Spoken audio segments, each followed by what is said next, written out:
नमस्ते। आज आप एनाकोंडा के बारे में वास्तविक तथ्य जानेंगे। एनाकोंडा को लंबे समय से डरावनी फिल्मों का नायक बनाया गया है। इस सांप में कई अविश्वसनीय क्षमताएं हैं। वास्तव में इस सरीसृप से जुड़ी अधिकांश अफवाहें और मिथक बहुत अतिरंजित हैं। हालांकि इस सांप को कम करके नहीं आंका जाना चाहिए। यह जानवरों और मनुष्यों दोनों के लिए एक गंभीर खतरा है। वैज्ञानिकों ने इस सांप के बारे में क्या रोचक तथ्य उजागर किए हैं। वैज्ञानिकों द्वारा दर्ज इस सांप की अधिकतम लंबाई 6 मीटर है।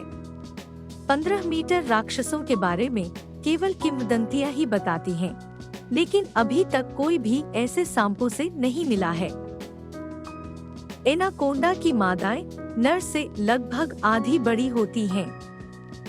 एनाकोंडा ग्रह पर सबसे लंबा सांप नहीं है।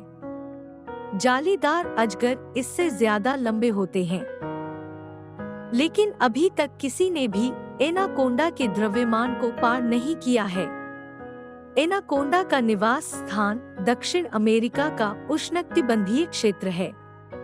अपने प्राकृतिक आवास में एनाकोंडा के जीवन काल का ठीक पता नहीं है। ये सांप 5 साल से ज्यादा कैद में नहीं रहते हैं। एनाकोंडा का दूसरा नाम वाटर पाइथन है, क्योंकि यह ज्यादातर समय पानी में बिताता है।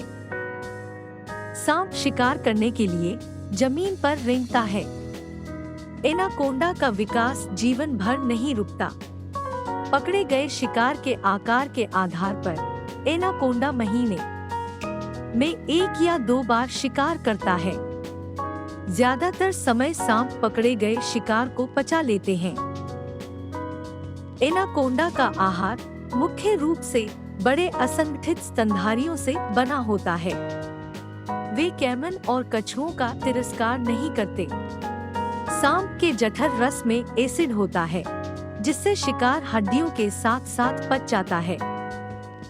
एक वयस्क सांप एक बड़े जानवर या मध्यम ऊंचाई के व्यक्ति को सुरक्षित रूप से निगल सकता है।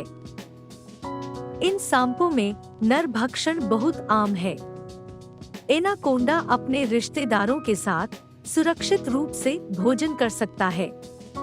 पिघलने के दौरान एनाकोंडा जमीन पर रेंगता नहीं है और अपनी त्वचा को पानी के नीचे छोड़ देता है। ज्यादातर समय ये सांप अकेले रहते हैं। बड़े समूहों में साल में केवल 2 महीने संभोग के दौरान इकट्ठा होते हैं। विशेष रूप से बड़े नमूनों का वजन 100 किलोग्राम या उससे अधिक तक पहुंच सकता है। एनाकोंडा अधिकांश शिकारियों की तरह कभी भी विशेष रूप से मनुष्यों का शिकार नहीं करते हैं। वैज्ञानिक अभी भी एनाकोंडा की संख्या के लिए एक सटीक आंकड़ा नहीं दे सकते हैं। एनाकोंडा विविपेरस सांप है। हालांकि सांपों का अंतर्गर्भाशयी विकास अंडे के अंदर होता है। सांपों की गर्भावस्था 7 महीने तक चलती है, जिसके दौरान एनाकोंडा व्यावहारिक रूप से नहीं खाता है और वजन कम करता है। एक सांप कभी-कभी सैकड़ों बच्चों को जन्म देता है, जिनमें से आधे से अधिक वयस्क होने से पहले ही मर जाते हैं।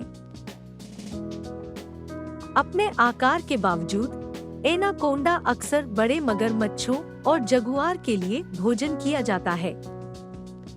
इसकी ताकत के कारण स्थानीय लोगों के बीच एनाकोंडा छिपाना अत्यधिक बेशकीमती है, जो अक्सर उनका शिकार करते हैं। वे भोजन के लिए इन सांपों के मांस का भी व्यापक रूप से उपयोग करते हैं। एनाकोंडा पेड़ों के माध्यम से रेंगने में सक्षम हैं, हालांकि वे शायद ही कभी और अनिच्छा से ऐसा करते हैं। शुष्क अवधि के दौरान सांप पानी के अन्य निकायों में जाने की कोशिश करते हैं। यदि यह काम नहीं करता है, तो एनाकोंडा बारिश के मौसम की शुरुआत से पहले निलंबित एनिमेशन के समान स्थिति में आ जाता है। अगर जानकारी आपके लिए उपयोगी थी, तो आप चैनल को लाइक और सब्सक्राइब कर सकते हैं। जल्द ही फिर मिलेंगे।